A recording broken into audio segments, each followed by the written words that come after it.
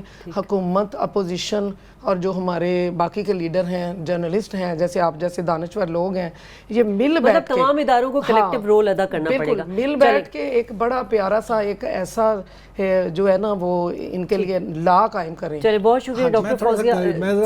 تھوڑی سی بات کروں. جی کنفیوشس ایک بہت بڑا فلاسفر ہے چائنا کا, اس نے کہا کہ غربت گناہ ہے. جب میں نے یہ سنا تو میں وہاں پہ ان سے, میں نے چائنیز سے پوچھا کہ یار یہ گناہ کیسے ہے, بیچارہ تکلیف میں ہوتا ہے, مسائل میں سے گزر رہا ہوتا ہے, کھانے کو نہیں مل رہا ہوتا, آپ ساتھ کہتے ہیں ساتھ وہ گناہ بھی کر رہا ہے.